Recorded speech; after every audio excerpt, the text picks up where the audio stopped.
Quand on grandit dans l'abus, la négligence émotionnelle, l'instabilité, le système nerveux, tous nos systèmes peuvent devenir beaucoup plus rapides à détecter certains dangers dans les relations. La tête et le corps ont appris quelque chose d'important. Les humains peuvent être imprévisibles. Alors, votre système devient très rapide à reconnaître des situations qui ressemblent à ce que vous avez déjà vécu, que ce soit en amitié, en couple, au travail ou dans votre famille. Alors aujourd'hui, je ne vais pas vous parler seulement d'une espèce de ton de voix ou les silences qui vous dérangent, c'est pas juste ça. Je vais vous présenter 9 dynamiques relationnelles qui sont très précises, qui sont très fréquentes, qui peuvent activer le corps parce qu'elles réveille une ancienne alarme. Et lorsqu'on comprend pourquoi ça nous active, on peut commencer à arrêter de se juger. Et on comprend que notre système ne fait pas du théâtre. Il essaie de nous protéger. Et vous ne vous reconnaîtrez peut-être pas dans les 9 situations, et c'est tout à fait normal, mais maintenant, on va les décortiquer en points qui sont très, très clairs. Et le point numéro 1, c'est la double contrainte. Quoi que vous fassiez, vous aviez tort. Alors, une double contrainte, c'est lorsque vous recevez 2 messages ou 2 exigences qui sont incompatibles. Vous ne pouvez pas répondre correctement aux 2, mais vous ne pouvez pas non plus facilement nommer la contradiction ou sortir de la situation. Et dans une famille toxique, ça peut ressembler à « ben parle », et là vous parlez « arrête de m'attaquer, sois honnête ». Puis là, vous êtes honnête, « t'es ingrat, tu dramatises, calme-toi ». Et là, vous vous calmez, « oh, mon Dieu, tu fais la supérieure, tu t'en fiches, arrête de bouder ». Mais lorsque vous prenez un peu de distance, tu essaies de me punir. Alors, il n'y a pas jamais de gagnant, vous ne faites jamais rien de bien. Alors, quoi que vous fassiez, votre comportement, il est interprété très négativement. Et si vous tentez de vous défendre, on vous répond parfois « tu te justifies parce que tu sais que tu as tort ». Et le résultat, c'est que votre système, il apprend, je ne peux pas trouver la bonne réponse. Je ne peux pas seulement essayer de m'ajuster. Et dans ce type de famille, l'enfant ne cherche plus nécessairement la meilleure réponse, il cherche celle qui produira le moins de conséquences. Mais comme la réponse acceptable peut changer selon l'humeur du parent, l'enfant ne peut jamais vraiment se détendre. Alors il surveille, il anticipe, il essaie de comprendre ce que l'autre attend, le parent attend. Et c'est pour ça qu'à l'âge adulte, dès qu'une situation ressemble à « je suis coincé » ou « je vais être mis en tort », peu importe ce que je fais, votre corps peut s'activer avant même que vous ayez eu le temps de réfléchir. Alors vous pouvez ressentir de la panique, de la confusion, une envie de trop vous expliquer, de tout contrôler ou au contraire de vous fermer complètement. Ce qui peut se passer chez le parent, il y a certaines personnes qui vont vivre toute contradiction ou toute remise en question comme une menace. Ils ont besoin de rester du bon côté de la situation, alors quelqu'un d'autre doit porter la faute, que ce soit volontaire ou non. Le résultat est le même. Vous êtes tellement occupé à vous ajuster, à vous défendre, que vous n'avez plus l'espace nécessaire pour observer la dynamique. Alors, la porte de sortie, votre objectif, c'est pas nécessairement de réussir à vous faire comprendre. Votre objectif, ça peut être simplement sortir du piège et vous dire « on ne s'entendra pas là-dessus » et puis arrêter la discussion aujourd'hui, à l'âge adulte, évidemment. Pas de long plaidoyer, pas 30 minutes à tenter de prouver que vous n'aviez aucune mauvaise intention. La double contrainte, ça active parce qu'elle vous place dans une situation sans bonne réponse. Mais il y a aussi une autre chose qui peut énormément activer le système et c'est le flou. Alors parlons justement du deuxième point qui est l'ambiguïté, les messages flous, les sous-entendus et les « on verra ». L'ambiguïté relationnelle, ce sont les messages qui ne sont jamais vraiment très clairs. Par exemple, on va en reparler, mais la personne ne revient jamais sur le sujet. Fais comme tu veux. Mais vous sentez très bien que vous ne pouvez pas réellement faire ce que vous voulez. C'est correct. Mais le visage, le ton, l'atmosphère vous indiquent que c'est pas correct du tout. On s'appelle plus tard. Ni heure, ni précision. Et ce que votre corps peut entendre, c'est « je dois deviner ». Je dois anticiper. Votre système commence alors à surveiller tous les petits indices. Est-ce que la personne est fâchée? Est-ce qu'elle va me rejeter? Est-ce que je vais être punie plus tard? Est-ce qu'il y a quelque chose que je n'ai pas compris? Et dans une enfance instable, la sécurité dépend parfois de la capacité de l'enfant à aller lire ce qui n'est jamais dit clairement. Donc, on ne vous explique pas du tout ce qui se passe, on vous le fait sentir. Alors, vous apprenez à observer le visage, à observer les soupirs, la façon de déposer les objets, le bruit guidez pas, le ton de la voix, les silences. Alors, à l'âge adulte, l'ambiguïté peut réactiver cet ancien travail. Je dois comprendre rapidement ce qui se passe pour me protéger. Alors, ce qui peut se passer chez l'autre, chez le parent, c'est qu'il y a certaines personnes qui ont beaucoup de difficultés à exprimer clairement un besoin, un désaccord ou une limite. Elles peuvent aussi vouloir éviter de se positionner, garder toutes les possibilités ouvertes, ne pas prendre la responsabilité de ce qu'elles demandent et le flou, ça leur évite parfois de se dévoiler.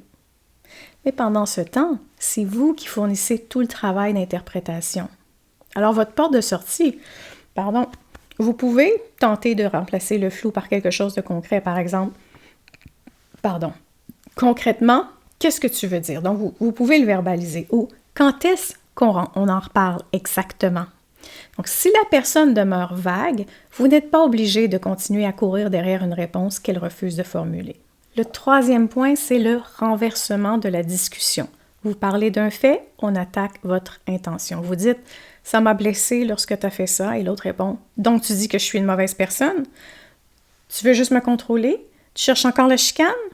Tu veux toujours me faire passer pour le méchant? » Alors tout à coup, la discussion, ça porte plus sur ce qui s'est passé, ça porte sur votre personnalité, vos intentions, votre supposé problème. Alors, vous essayez de dire, bien, voici ce que ce comportement, ça provoque chez moi. Et la réponse, ça devient tout de suite, bien, voici pourquoi tu n'as pas le droit de m'en parler. Et votre corps peut alors comprendre, on ne parlera jamais du véritable sujet. Et vous pouvez ressentir une urgence très forte de prouver, d'expliquer et de vous défendre. Alors, pourquoi ça crée autant de frustration? Parce que votre cerveau, il cherche quelque chose de très simple, une réponse sur le fait. Est-ce que ça s'est produit? Est-ce que la personne reconnaît l'impact? Est-ce qu'on peut faire quelque chose différemment la prochaine fois? Au lieu de recevoir une réponse, bien, vous obtenez un contournement. Alors, votre cerveau reste accroché à la conversation parce qu'il n'y a aucune résolution possible. Vous ne pouvez pas terminer une discussion qui n'a jamais vraiment commencé sur le bon sujet.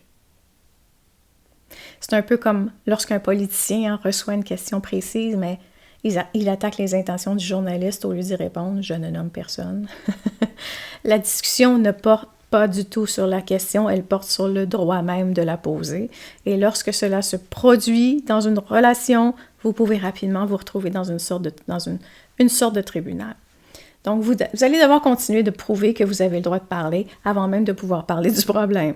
Alors, d'où ça vient? Bien, dans certaines familles matures, nommer un fait, ça déclenche immédiatement une défense. L'adulte ne reçoit pas votre parole comme une information, il la reçoit comme une accusation ou une attaque contre son identité. Et l'enfant devient alors très vigilant. Comment est-ce que j'y arrive? Comment ce que je dis va être interprété par le parent? Bon, parfois c'est difficile. J'y suis arrivée pareil, vous avez compris. Est-ce que je vais être humiliée? Est-ce que je vais encore me retrouver en faute? Et à l'âge adulte, vous pouvez donc anticiper l'accusation, même lorsque vous vous exprimez calmement. Alors, vous préparez 10 explications avant même d'avoir commencé votre phrase. Et donc, ce qui se passe souvent chez l'autre comme ça, c'est qu'il y a certaines personnes qui ont des difficultés à différencier j'ai posé un geste blessant de je suis une mauvaise personne. Donc, elles vont se défendre contre une condamnation que vous n'avez peut-être jamais formulée. Et pendant qu'elle défend l'identité ou le geste initial, son impact, alors, un peu à la fois, va disparaître. Votre porte de sortie, c'est que vous pouvez revenir au sujet. Je parle de l'impact de ce geste, pas de ton identité. Si la discussion continue d'être détournée, tu ne réponds pas à ce que je suis en train de dire. On va arrêter ici. Sinon, vous risquez de passer 30 minutes, 1 heure à défendre votre droit d'exister au lieu de parler du problème du départ. Et lorsqu'une personne ne dit jamais clairement ce qu'elle pense ou ce qu'elle veut, vous pouvez aussi vous retrouver devant des attentes que vous êtes supposé deviner. Alors, ça me mène au point 4, les attentes implicites. Vous devez deviner, sinon on vous culpabilise. Alors, les attentes implicites, ça apparaît lorsque les autres attendent quelque chose de vous, mais refusent de le demander clairement. Et je vous donne un exemple. La personne, elle est fâchée, mais ne dit rien. Vous êtes supposé comprendre pourquoi. Elle vous dit, ben si tu m'aimais, tu le saurais. Ou encore, ben tu pourrais quand même X, Y, Z. Ce serait le fun si... ou je dis ça comme ça, mais je te force pas, mais... Donc, techniquement, la personne affirme qu'elle ne demande rien, mais vous sentez tout de même une pression, une attente ou une dette quelconque, et si vous ne répondez pas comme elle le souhaite, elle peut devenir froide ou vexée ou vous accuser de manquer de considération. Et ce que votre corps, il entend à ce moment-là, c'est que je dois lire les autres correctement. Je dois anticiper. Si je ne devine pas, je vais perdre le lien ou je vais devenir la mauvaise personne. Et ça peut créer beaucoup d'hypervigilance, beaucoup de fatigue, beaucoup de honte aussi, de ne pas savoir quoi faire avec tout ça. D'où ça vient? Je pense que dans les familles où les besoins ne sont pas exprimés clairement, l'enfant devient un véritable lecteur d'humeur. Il essaie de deviner ce que le parent veut avant que celui-ci se fâche. Il apprend aussi que dire non peut provoquer de la froideur, du rejet, de la culpabilisation. Alors, à l'âge adulte, une demande indirecte, ça peut réveiller deux anciens réflexes. Je dois comprendre ce que l'autre veut et je dois lui donner pour préserver la relation. Donc, vous faites plaisir, vous vous ajustez, vous évitez le conflit, non parce que vous êtes faible, mais parce que votre corps associe le refus à une perte possible. Qu'est-ce qui se passe chez l'autre? Bien, certaines personnes ont appris que demander clairement les choses, ça les expose à recevoir un non. Alors, ils vont utiliser l'implicite pour obtenir quelque chose sans avoir jamais à formuler une véritable demande. Donc, je pense qu'il va y avoir une confusion entre amour et capacité de deviner aussi. Si je suis important pour toi, tu vas savoir ce dont j'ai besoin. Mais une relation saine, ça ne devrait pas exiger de lire constamment dans les pensées de l'autre. Ça n'existe pas. Alors, votre porte de sortie à ce moment-là, c'est que vous pouvez rendre la demande explicite. Est-ce une demande ou c'est une suggestion que tu me fais? Ou bien vous pouvez dire, je ne peux pas deviner ce que tu as besoin, alors dis-le-moi clairement. Et ensuite, vous pouvez répondre simplement, je peux, oui, faire ou je peux pas, la suite. Donc, vous n'êtes pas obligé de fournir automatiquement une longue justification parce que parfois, le véritable danger pour le système, ça ne se trouve pas seulement dans la demande, ça se trouve aussi dans ce qui arrive lorsque vous osez dire non. Ce qui m'amène au point 5. La limite peut être punitive. Vous dites non et la relation change. Vous posez une limite raisonnable, vous dites que vous ne pouvez pas rendre ce service, vous refusez de parler d'un sujet, vous demandez que la personne ne vous parle pas sur ce ton, ou vous annoncez simplement que vous avez besoin de temps avant de répondre et soudain, la relation change. La personne devient froide, elle se retire, elle vous accuse d'égoïsme, elle vous fait sentir que vous l'avez abandonnée, elle ne répond plus de la même façon ou elle va agir comme si votre limite était une attaque personnelle. Et ce que votre corps peut apprendre à ce moment-là, c'est dire non, ça met la relation en danger. Et là, vous pouvez alors accepter trop rapidement des choses que vous ne voulez pas vraiment faire ou vous pouvez expliquer votre refus pendant 10 minutes. Et vous allez chercher les mots parfaits pour que l'autre ne soit pas trop contrarié. Et même après avoir posé une limite qui est normale, vous ressentez de la culpabilité pendant des heures et des jours, n'est-ce pas? Pour certaines personnes. D'où ça vient? Si dans l'enfance, l'autonomie était perçue comme une désobéissance, une trahison, un rejet du parent, poser une limite, c'est réellement provoquer une conséquence relationnelle. On va vous ignorer, on va vous retirer l'affection, on vous fait sentir que vous étiez mauvais, on vous rappelait tout ce que l'on avait fait pour vous, enfant ingrat. Faut bien en rire parfois. Vous avez donc peut-être appris que pour préserver le lien, je dois rester disponible, pour être aimé, je dois être facile et mes limites blessent les autres. Donc, qu'est-ce qui se passe dans ce cas-ci dans la tête des autres? On peut imaginer qu'il y a certaines personnes qui vivent les limites comme une perte de contrôle ou une preuve qu'elles ne comptent pas. Et elles vont réagir à leurs propres blessures plutôt que à la limite réelle que vous avez posée. Mais le fait que votre non provoque une émotion chez l'autre, ça ne signifie pas que votre limite, elle est mauvaise. Votre porte de sortie, vous pouvez rappeler votre décision sans entrer dans un procès. Je comprends que ça ne te plaise pas, mais ma réponse reste non. Ou simplement, ce n'est pas possible pour moi. Et le but, c'est pas d'empêcher l'autre de ressentir une déception. Le but, c'est vraiment d'arrêter de transformer chaque limite en une faute morale de votre côté. Et parmi toutes les dynamiques qui activent le corps, l'une des plus puissantes, ça demeure toujours l'incohérence après ça. Si vous continuez à vous battre, ça ne finira jamais. Donc, l'incohérence, c'est mon 6e point, la relation qui va alterner constamment entre le chaud et le froid. Un jour, vous êtes apprécié. Le lendemain, vous êtes trop. Un jour, la personne veut se rapprocher de vous. Le lendemain, elle vous évite. Elle peut vous complimenter, vous critiquer, vous inclure, vous exclure, vous rassurer sur la relation, puis agir comme si vous ne comptiez pas du tout. Donc, ce que votre corps entend, c'est « je ne sais jamais quand je suis en sécurité ». Et votre système reste donc en alerte même durant les bons moments. Donc, vous ne profitez pas complètement de la proximité parce qu'une partie de vous attend déjà le prochain retrait. Alors, d'où ça peut venir? Bien, lorsque vous grandissez avec un parent qui est imprévisible, votre cerveau, il n'est pas en train d'apprendre quelque chose de sain. Il ne se dit pas « tout va bien maintenant, je peux me détendre ». Ce qu'il apprend plutôt, c'est « je dois continuer à surveiller ». Et la même situation peut produire 2 résultats opposés. Un jour, vous êtes accueilli, le lendemain, vous êtes critiqué pour la même chose.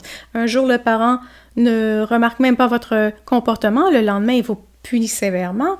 Et souvent, vous ne comprenez pas ce qui a changé. Et votre système apprend alors une règle de survie, c'est que la stabilité dépend de l'humeur de l'autre. Et lorsque la stabilité dépend de l'humeur de quelqu'un, le corps reste toujours prêt. Il va anticiper, il va surveiller, il va tenter de détecter ce qui se passe aussi autour de lui. Donc, c'est pour ça qu'à l'âge adulte, une relation chaud-froid, ça peut rapidement réactiver l'alarme. Pas parce que vous êtes trop sensible, mais parce que votre corps reconnaît un ancien schéma. Tout peut changer sans avertissement. Qu'est-ce qui se passe chez l'autre? Bien, il y a certaines personnes où elles-mêmes ont beaucoup de difficultés à tolérer la proximité émotionnelle. Donc, elles vont se rapprocher et lorsqu'elles ont peur de perdre la relation, c'est ce qu'elles vont faire. Et puis ensuite, elles vont se retirer lorsqu'elles se sentent trop vulnérables.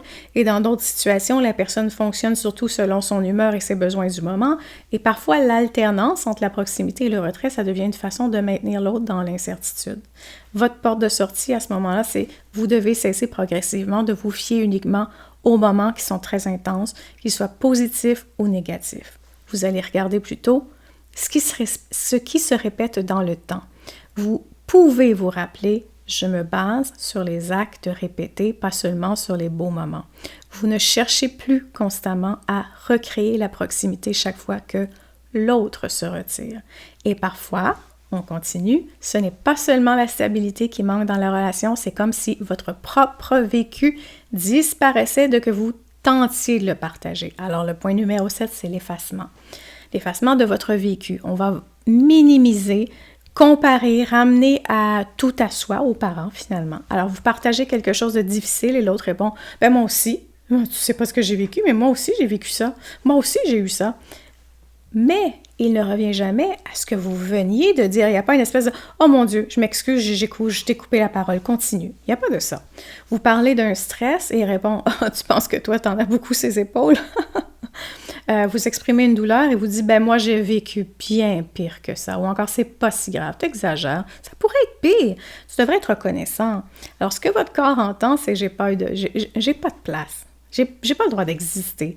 Mais c'est encore plus précis que de simplement se sentir triste parce que même lorsque j'essaie d'être vrai, je disparais. Même ici, on ne me parle pas vraiment de moi. Alors pourquoi ça crée autant de frustration? Bien, votre cerveau, lui, il cherche quelque chose de parfaitement normal. Être reçu pendant quelques instants. Sentir que l'autre comprend ce que vous êtes en train de dire. Avoir l'impression qu'une personne pense réellement à vous dans la conversation. Au lieu de ça, l'autre reprend la scène. Il va vous minimiser. Ce que vous ressentez, c'est moins important. Il va vous expliquer pourquoi vous ne devriez pas le ressentir. Et ça peut réveiller une question qui est très douloureuse. C'est est-ce que quelqu'un va penser à moi un jour? Pas en théorie, dans une vraie conversation, dans un vrai moment. Alors, les réactions que ça peut déclencher, évidemment, chez les personnes qui ont grandi en étant souvent invisibles, ça provoque des réactions qui peuvent être opposées. La première, c'est vous vous retirez, vous vous taisez, vous vous capitulez, vous gardez vos difficultés pour vous. Et la deuxième réaction, c'est vous vous battez pour ne pas disparaître. Vous devenez plus intense, vous donnez davantage de détails, vous plaidez votre cause, une partie de vous essaie enfin d'obtenir la place qui lui a toujours manqué. Dans les deux cas, vous finissez souvent avec la même impression, je suis encore seule avec mon vécu. Alors, si dans votre enfance, vous deviez surtout écouter l'adulte, le rassurer, porter ses états émotionnels, vous avez pu apprendre que votre monde intérieur n'était pas prioritaire. Alors, lorsqu'une personne minimise votre expérience ou ramène immédiatement la conversation à elle, votre système reconnaît l'ancien rôle. Je suis pas là pour toi, mais tu n'es pas là pour moi. Alors, il y a certaines personnes qui ne savent pas comment rester présentes devant la vulnérabilité de quelqu'un et elles vont devenir très inconfortables, se sentent très impuissantes, ramènent la conversation vers une expérience qu'elles connaissent mieux, c'est-à-dire la leur. Et d'autres ont simplement besoin d'occuper toute la place. Je pense aux gens histrioniques, par exemple, ou le narcissisme grandiose. Mais quelle que soit la raison, vous avez le droit de constater que cet espace ne vous permet pas d'être réellement reçu. Votre porte de sortie, vous pouvez dire, je suis pas en train de comparer, mais je te parle de ce que je vis.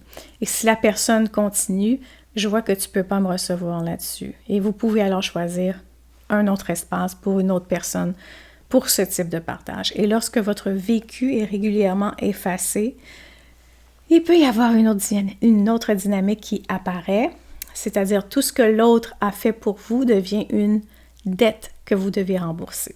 Alors, je fais une petite pause à la vidéo pour vous parler de mon programme parce que si je fais de l'éducation psychologique aujourd'hui, c'est que j'ai moi-même vécu l'abus psychologique et la négligence émotionnelle pendant une grande partie de ma vie. Et donc, j'ai créé mon programme pour avoir des outils concrets parce que c'est exactement ce que je cherchais en thérapie et on ne m'en offrait pas. Alors, je vous promettrai jamais que vous allez effacer en 30 jours, par exemple, les conséquences de tout ce que vous avez vécu, c'est impossible.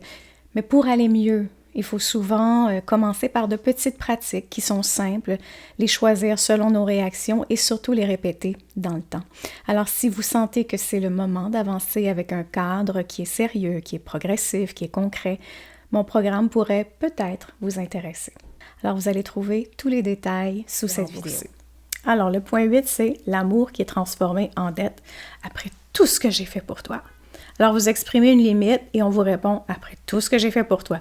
Vous demandez du respect et on vous traite d'ingrat. Vous parlez d'un geste blessant et on vous rappelle tout ce que l'autre vous a donné dans le passé. Votre besoin actuel, il disparaît derrière une liste de dettes. Alors, ce que votre corps peut entendre, c'est « j'ai pas le droit d'exister sans payer ». Et ça peut déclencher de la honte, de l'obligation, un réflexe de soumission.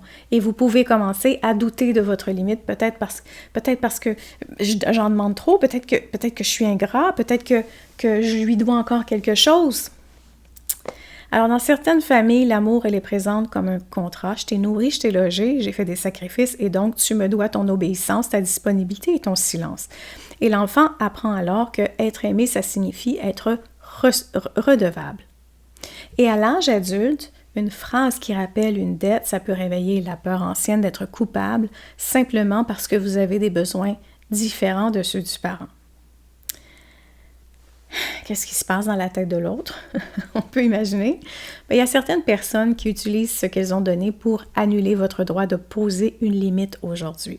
Donc, elles vont confondre le fait d'avoir rempli un rôle ou offert quelque chose avec le droit d'obtenir un accès illimité à vous. La reconnaissance n'oblige pas à accepter le manque de respect. Recevoir quelque chose d'une personne ne lui donne pas tous les droits sur votre vie. Alors, vous avez une porte de sortie, évidemment, vous pouvez dire « Je peux être reconnaissant pour ce que tu as fait, mais ça ne justifie pas ce qui se passe maintenant » et vous arrêtez. Le but, c'est de toujours arrêter la conversation assez rapidement. Vous n'avez pas besoin de prouver que vous êtes suffisamment reconnaissant avant d'avoir le droit de vous protéger. Et on arrive maintenant à la dernière dynamique, celle qui laisse beaucoup de personnes coincées pendant des années, c'est-à-dire l'absence de réparation. Jamais d'excuses, pas de reconnaissance, pas de changement. Vous parlez de ce qui s'est passé et on vous répond, on passe à autre chose, je m'excuserai pas, c'est fini, on n'en parle plus, mon Dieu, c'était le passé. Ou bien vous recevez de fausses excuses, désolé si tu l'as mal pris, oh désolé que ce soit aussi sensible. Je m'excuse, mais toi aussi tu as fait des choses. Ça, je le vois beaucoup dans les commentaires, surtout sur Facebook.